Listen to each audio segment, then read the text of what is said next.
Bismillahirrahmanirrahim. Assalamualaikum warahmatullahi wabarakatuh.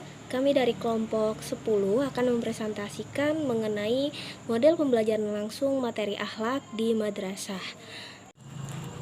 Di sini kami akan membahas mengenai ada 3 pembahasan, di mana pembahasan pertama akan dibahas oleh saya sendiri, yaitu mengenai pengertian model pembelajaran langsung, dan di sana juga nanti ada dikaitkan dengan pembelajaran langsung ini dengan materi akhlak. Langsung saja. Yang pertama yaitu model pembelajarannya dulu, pengertian model pembelajarannya dulu. Model pembelajaran merupakan kerangka konseptual yang melukiskan prosedur yang sistematis dalam mengorganisasikan pengalaman belajar peserta didik untuk mencapai tujuan belajar tertentu.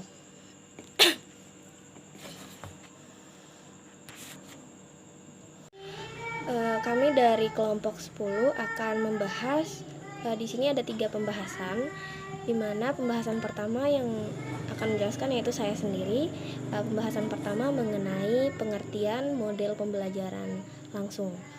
Nah, sebelumnya pengertian dari model pembelajaran dulu. Model pembelajaran itu merupakan kerangka konseptual yang sudah terprosedur, yang sudah sistematis untuk mengorganisasikan pengalaman belajar untuk mencapai tujuan belajar tertentu.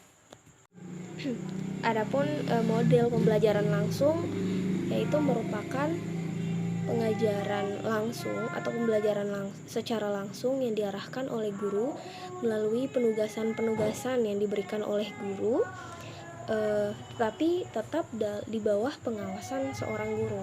Nah, mungkin ini merupakan pengertian secara spesifik yang bisa teman-teman mengerti. Nah, mengenai model pembelajaran langsung saya sudah menjelaskan. Lalu mungkin teman-teman bakal bertanya, hubungannya apa sih kira-kira dengan pembelajaran langsung ini dengan materi akidah akhlak di madrasah.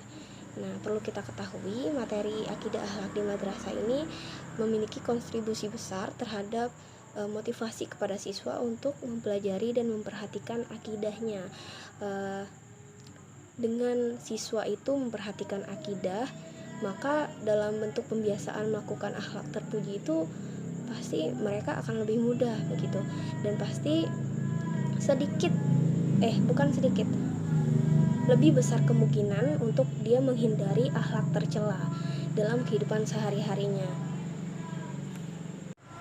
Nah, dari sini kita bisa membandingkan misalnya pembelajaran akidah akhlak ini dengan menggunakan model pembelajaran langsung. Karena model pembelajaran langsung ini langsung di bawah pengawasan guru, maka pembelajaran akidah akhlak ini bisa langsung diawasi oleh guru tanpa mereka misalnya menerima secara mentah-duru dari luar, tapi guru ini akan langsung memberikan arahan, memberikan pengertian kepada mereka mengenai akidah akhlak, tentunya pada materi di madrasah begitu. Maka inilah gunanya model pembelajaran yang digunakan pada model pembelajaran langsung yang digunakan pada materi akidah akhlak. Assalamualaikum warahmatullahi wabarakatuh. Saya Nur Solatia Sudang sebagai pemateri kedua. Di sini saya akan menjelaskan sedikit mengenai pengertian dan dalil nakli tentang perilaku taat. Taat menurut Kamus Besar Bahasa Indonesia diartikan sebagai tunduk, patuh, dan setia. Sedangkan menurut istilahnya, taat diartikan tunduk dan patuh terhadap segala perintah dan aturan. Taat kepada aturan di sini adalah sikap tunduk kepada tindakan atau perbuatan yang dibuat oleh Allah Subhanahu wa taala, Rasulullah sallallahu alaihi wasallam, dan ulil amri atau pemerintah. Sebagaimana firman Allah Subhanahu wa taala pada Quran surat An-Nisa ayat 59 yang artinya, wahai orang-orang yang beriman, taatilah Allah dan taatilah Rasul dan ulil amri di antara kamu. Kemudian jika kamu berbeda pendapat tentang sesuatu, maka kembalikanlah kepada Allah, Al-Quran, dan Rasulnya atau sunnahnya. jika kamu beriman kepada Allah dan hari kemudian. Yang demikian itu lebih utama bagimu dan lebih baik akibatnya. Dari Quran surat An-Nisa ayat 59 ini ada 3 macam ketaatan kita. Yang pertama, ketaatan kepada Allah. Ketaatan kepada Allah menempati posisi ketaatan tertinggi. Bentuk taat kita kepada Allah adalah melaksanakan segala perintahnya dan menjauhkan segala larangannya. Contoh taat kita kepada Allah Subhanahu wa taala yaitu melaksanakan salat 5 waktu dengan ikhlas dalam hati, menunaikan zakat, berpuasa di bulan Ramadan, dan menunaikan haji bagi yang mampu, dan masih banyak lagi contoh ketaatan kita kepada Allah Subhanahu wa taala dari segala aspek kehidupan kita. Kemudian yang kedua itu ketaatan kepada Nabi. Ketaatan kepada Rasulullah SAW memiliki posisi sejajar dengan ketaatan kepada Allah Subhanahu wa taala. Karena apapun yang disampaikan, dilakukan, dan diinginkan oleh Rasulullah SAW merupakan wahyu dari Allah Subhanahu wa taala. Menaati perintah Allah Subhanahu wa taala dan menjauhi larangannya berarti menaati Rasulnya.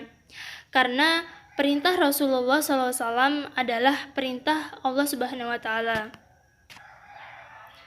Kemudian yang terakhir, ketaatan kepada ulil amri. Sebagian ulama meluaskan makna ulil amri. Oleh karena itu, taat kepada ulil amri dapat diartikan sebagai taat kepada orang tua, taat kepada masyarakat, taat kepada guru, dan lain sebagainya.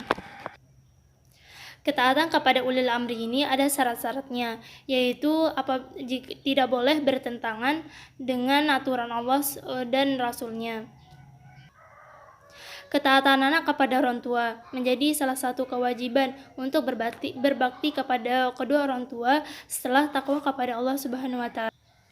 Sebagaimana firman Allah Subhanahu wa taala pada Quran surat Al-Luqman ayat 14 yang artinya, dan kami perintahkan kepada manusia agar berbuat baik kepada kedua orang tuanya.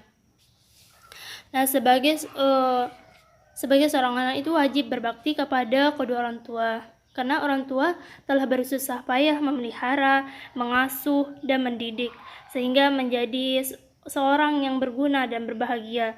Karena itu, seorang anak itu wajib menghormatinya, mencintainya, berbuat baik, lebih-lebih bila usianya sudah lanjut. Kemudian ketaatan seorang murid kepada gurunya. Nah, di sini ada gambar tentang ketaatan kepada guru yang ditunjukkan dengan mematuhi perintahnya, menghormatinya, dan bersikap peduli. Kata patuhi dan tugas guru. Dari gambar ini dilihat bahwa seorang siswa